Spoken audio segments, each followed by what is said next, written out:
Assalamualaikum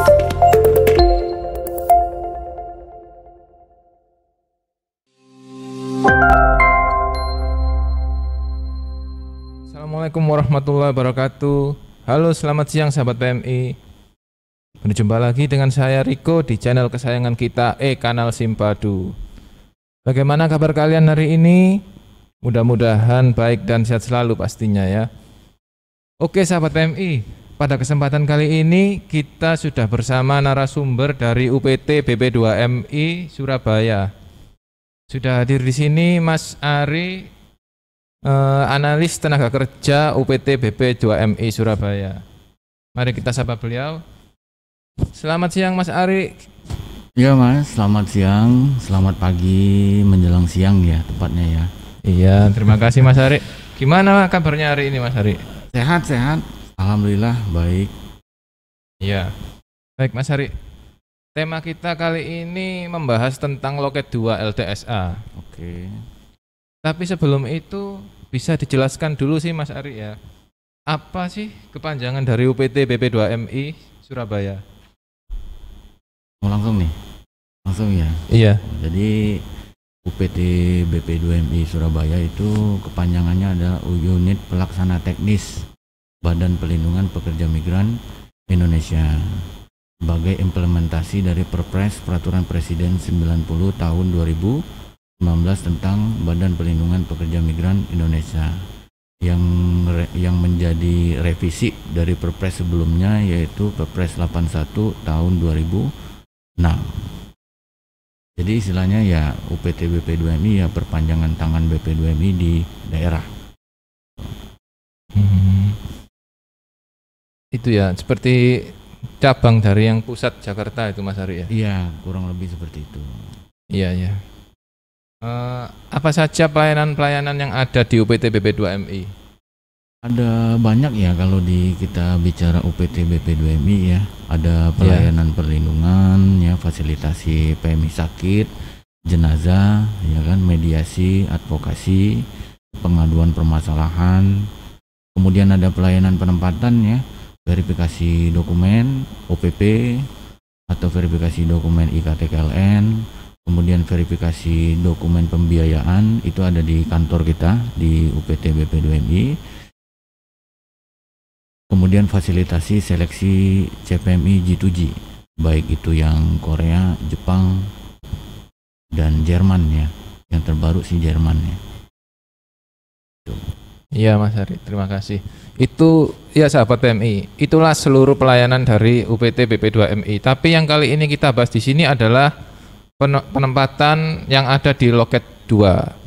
Dan UPT BP2MI ini termasuk bagian dari LTSA yang bertepatan di loket 2. Oke Mas Ari, kalau untuk di loket 2 sendiri fokusnya di pelayanan apa Mas? Oh, kalau di loket 2 sendiri itu loket BP2MI ya, loket UPT BP2MI di LTSA di Surabaya ya. Itu pelayanannya adalah verifikasi dokumen OPP, kemudian verifikasi dokumen IKTKLN untuk skema mandiri atau perseorangan, kemudian reentry, kemudian penyelenggaraan OPP itu sendiri ya. Itu lebih fokus ke OPP dan IKTKLN ya. Oh, jadi untuk pelayanannya ada OPP, EKTKLN, terus reentry, ya, mandiri ya, dan PT. Ya, P2P P2P. Ya, Oh iya, OPP. Oke Mas Hari, kalau untuk pengertian OPP sendiri itu apa sih Mas? OPP dari kepanjangannya kan orientasi pra pemberangkatan. Kalau dari aturan sebelumnya itu namanya PAP, pembekalan akhir pemberangkatan. Kemudian berubah menjadi orientasi pra pemberangkatan. Pengertiannya kurang lebih adalah kegiatan pemberian pembekalan dan informasi kepada CPMI yang akan berangkat bekerja ke luar negeri agar CPMI memiliki kesiapan mental dan pengetahuan untuk bekerja ke luar negeri, memahami hak dan kewajibannya, serta dapat mengatasi masalah yang akan dihadapi. Ini pengertian ini sesuai dengan yang ada di Peraturan Pemerintah Nomor 59 Tahun 2021 tentang pelaksanaan perlindungan pekerja migran Indonesia. Kalau untuk prosedurnya atau syarat-syaratnya gimana Mas untuk mengikuti OPP? Prosedurnya OPP itu kan merupakan tahapan sebelum bekerja ya, menurut Permenaker nomor 9 tahun 2015 Ya. dan P3MI wajib mengikut sertakan CPMI dalam OPP. Bagi CPMI yang telah memenuhi persyaratan bekerja di luar negeri, sebelum diberangkatkan CPMI harus melakukan pendataan sidik jari biometrik melalui Cisco P2MI pada saat OPP. Outputnya saat ini adalah masih IKTKLN. Ya. Kalau mengenai persyaratannya akan lebih baik datang langsung ke LTSA, ke loket 2 ya, atau nanti kita kasih di penghujung acara, kita kasih nomor kita UPT BP2MI Surabaya untuk tanya-tanya hal selengkapnya ya. Oke Mas Hari, terima kasih. Jadi gitu ya sahabat PMI ya. Kalau untuk OPP itu lebih jelasnya nanti bisa langsung datang ke loket 2 di LTSA Jalan Bendul Merisi nomor 02 di Snaker Trans. Ya. Lalu untuk jadwalnya OPP itu berapa kali Mas? Kalau dalam seminggu atau per bulannya? Kalau kondisi sebelum pandemi, kondisi normal ya itu jadwalnya dari Senin sampai Kamis ya. Dari ya di hari kerja Senin sampai Kamis. Tapi sekarang semenjak 2020 yang musim pandemi, kita jadwalnya 2 minggu sekali, yaitu hari Selasa dan Kamis ya. Karena mempertimbangkan protokol kesehatan, kemudian juga mempertimbangkan jumlah dari peserta OPP itu sendiri ya, yang mungkin tidak terlalu banyak, makanya di 1 minggu itu ada 2 kali penyelenggaraan OPP. Tapi kita nggak menutup kemungkinan ya, kalau ada PMI yang istilahnya urgent untuk berangkat, ya kita akan menyelenggarakannya itu ya di hari-hari kerja. Jadi nggak terlalu terpaku di Selasa dan Kamis.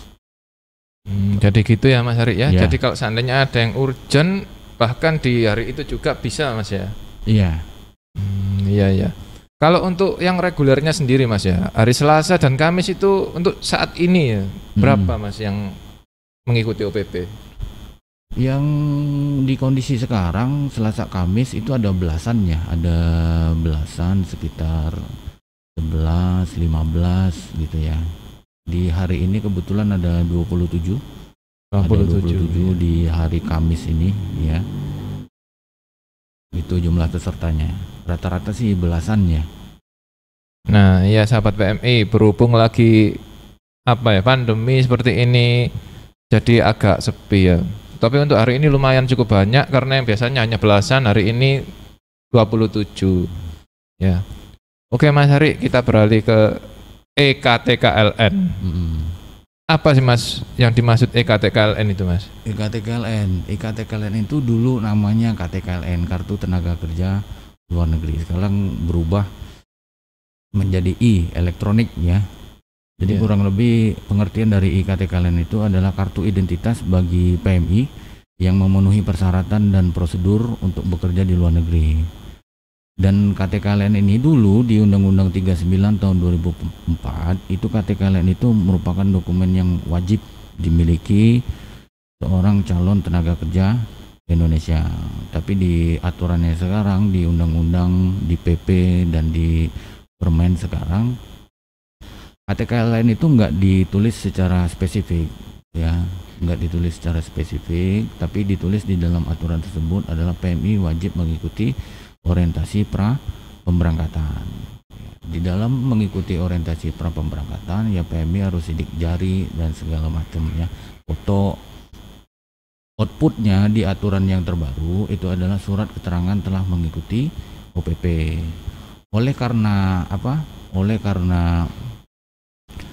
ini dalam proses masa transisi ya, ada transisi aturan, kemudian transisi SOP, kemudian ada transisi dari segi teknologi informasi, sistem, maka outputnya untuk saat ini masih adalah IKTKLN. Ya. Kalau dulu IKTKLN itu dapat diberikan kepada TKI atau PMI yang telah memenuhi persyaratan dokumen penempatan, telah mengikuti pembekalan akhir pemberangkatan, kemudian telah diikut sertakan dalam perlindungan program asuransi. Begitu kurang lebih. Jadi itu Mas ya, yang dulu dan yang sekarang ya. Kalau untuk yang sekarang ini Mas, EKTKLN itu bentuknya seperti apa Mas? IKTKLN itu jadi dulu kan bentuknya kartu kayak Ya. IKTP ya, sekarang ya bentuknya itu enggak kartu lagi, jadi bisa diakses secara online, bisa lewat aplikasi di Play Store IKTKLN Reader, kemudian bisa juga dibuka di situs kita bp2mi.go.id, lewat handphone, lewat komputer bisa dicek, cari menu cek IKTKLN, tinggal masukin nomor paspor, kemudian ada masukin angka captcha, kemudian nongol itu IKTKLN-nya. Kalau saya tangkap Mas ya, ini yang saya tangkap ya. Berarti itu seperti otomatis ya. Kalau kita berangkat menjadi PMI terus kita ikut OPP, berarti otomatis KTKLN itu terproses dengan sendirinya. Apa betul gitu Mas? Iya, pada saat dia sidik jari, melakukan sidik jari di kelas OPP, maka itu secara otomatis IKTKLN-nya timbul, nongol. Oh iya, jadi sudah tidak perlu susah-susah lagi ya membuat seperti itu ya. Enggak, ada banyak kemudahan, jadi nggak perlu antri lagi. Iya. Kalau dulu kan masih zaman cetak kartu, jadi zaman ngantri ya, sekarang udah nggak lagi. Jadi itu serba otomatis lah, lebih simpel, memudahkan PMI itu sendiri. Iya. Dan bentuknya juga sistem gitu Mas. Iya. Ya. Iya. Iya, iya. Nah, kalau fungsinya itu untuk apa Mas dari EKTKLN itu Mas? Fungsi dari EKTKLN. Fungsinya banyak ya sebenarnya ya. Ya. Fungsinya adalah diantaranya adalah pengendalian penempatan PMI di luar negeri. Ya, jadi kurang lebih penempatan PMI itu terdata oleh negara gitu, by name, by address gitu ya. Kemudian sebagai instrumen perlindungan PMI, data identitas, kemudian dokumen-dokumen pentingnya itu tersimpan baik di dalam sistem kita. Kemudian memberikan kemudahan dalam penyelesaian masalah, mudah dalam proses pelacakannya. Apabila PMI memperoleh masalah, ya kan bisa kita lacak dengan hanya memasukkan nama atau nomor paspornya. Kemudian IKTKLN itu berfungsi memastikan PMI telah melalui prosedur atau ketentuan atau proses ya yang sesuai dengan aturan-aturan yang berlaku. Kemudian juga fungsinya sebagai akurasi data penempatan lebih terjamin mulai dari pengawasan pra, masa, dan purna penempatan. Nah, jadi orang yang memiliki CPMI yang memiliki IKTKLN, dia secara otomatis juga datanya tersimpan, kemudian juga dia secara sistem juga sudah asuransinya, BPJS Ketenagakerjaannya sudah terbayarkan gitu. Ya, jadi ada upaya dalam melindungi dari sebelum, kemudian masa, kemudian purna penempatan. Oh iya. Jadi gitu ya sahabat PMI ya, banyak sekali fungsinya untuk perlindungan sahabat PMI juga ya, kawan-kawan juga, kawan-kawan PMI. Jadi memang harus wajib itu KTKLN sesuai prosedur. Ya, di dalam masa transisi sekarang masih outputnya itu adalah IKTKLN. Nah terus gini Mas, kalau seandainya ada PMI yang tidak punya EKTKLN, itu berarti gimana Mas itu? Ya, kalau PMI yang tidak punya IKTKLN, oh ya secara otomatis juga dia nggak menikmati fungsi-fungsi dari IKTKLN itu sendiri, gitu ya. Manfaat-manfaatnya segala macam ya tidak terdata ya. Dia tidak tercover BPJS Ketenagakerjaan seperti yang diamanatkan oleh peraturan perundang-undangan. Tapi untuk saat ini apakah ada Mas yang PMI yang ya apakah pernah ada yang tidak mempunyai EKTKLN?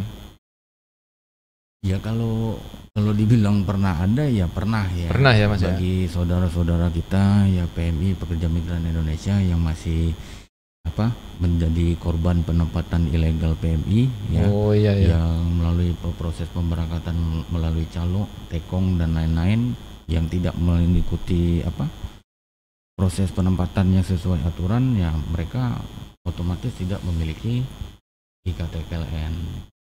Jadi tidak perlindungannya tidak maksimal. Tidak maksimal. Terus seandainya kalau mereka waktu kembali ke Indonesia itu gimana Mas? Apakah terdeteksi sebagai PMI atau lolos gitu aja?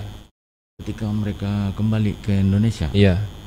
Ketika mereka pulang ya? Iya pulang. Mereka pulang, tapi mereka statusnya tidak punya IKTKLN ya. Apakah maksudnya apa nih? Ya maksudnya itu langsung pulang ke rumah apa terjaring dulu gimana Mas? Oleh petugas yang ada di bandara itu loh. Oh gitu. Iya. Kalau kita dari segi pelayanan perlindungan, baik itu PMI yang punya IKTKLN, ibaratnya yang memilih jalur sesuai prosedur atau yang tidak sesuai prosedur, itu kewajiban kita sama.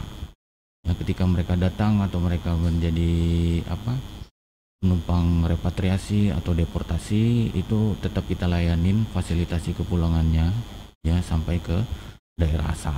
Jadi kalau dalam pelayanan perlindungan kita nggak membedakan dia itu resmi atau tidak resmi ya. Jadi semuanya mendapatkan hak yang sama. Itu sesuai dengan yang diamanatkan oleh negara kepada BP2MI. Oh, jadi begitu ya. Ya tapi kalau bisa ya kita ikut jadi PMI yang prosedur yang resmi supaya aman ya. Iya, lebih aman. Ya. Oke sahabat PMI, mungkin itu aja ya yang kita bahas kali ini. Pertama tadi OPP ya. OPP itu pra pemberangkatan ya Mas ya. Seperti pembekalan gitu tadi. Ya, Nah, pemberian materi. Terus yang kedua tadi EKTKLN. EKTKLN seperti dijelaskan tadi untuk melindungi diri kita saat bekerja di luar negeri dan sebagai data atau rekam data kita di Indonesia ya. Baik, terima kasih Mas Ari ya. Terima kasih banyak atas waktunya kali ini. Ya. Dan untuk sahabat PMI, bila ada pertanyaan-pertanyaan silakan komen di bawah dan jangan lupa untuk like dan subscribe supaya channel Kanal Simpadu ini semakin besar dan berkembang, dan untuk kami semakin bersemangat berkarya memberikan yang terbaik untuk sahabat-sahabat PMI. Tetap jaga kesehatan, ingat keluarga di rumah, dan selalu bersemangat untuk menggapai masa depan yang cerah. Salam sehat, sukses, dan salam untuk semua sahabat PMI dimanapun kalian berada. Terima kasih sudah menonton video ini dan jangan lupa untuk like, subscribe, komen. Saya Riko dan Mas Ari. Ini hampir lupa ini nomornya. Kalau mau berhubungan dengan kita, tanya-tanya yang lebih lengkap dan jelas, itu bisa di nomor 0812 5216 9060. Itu nomor BP2MI Surabaya. Silakan kalau ada masalah terkait dengan penempatan dan perlindungan, segera hubungin nomor tersebut. Itu juga nomor WA ya, nomor WhatsApp. Silakan aja bagi CPMI atau keluarga PMI untuk menghubungi. Oke sahabat PMI, silakan dicatat dan disimpan ya supaya nanti bisa berkonsultasi kepada petugas UPT BP2MI. Nanti kita bantu lampirkan di deskripsi ya. Oke, terima kasih sudah menonton video ini dan jangan lupa untuk like, subscribe, dan komen. Saya Riko undur diri dan sampai jumpa di video-video berikutnya. Wassalamualaikum warahmatullahi wabarakatuh.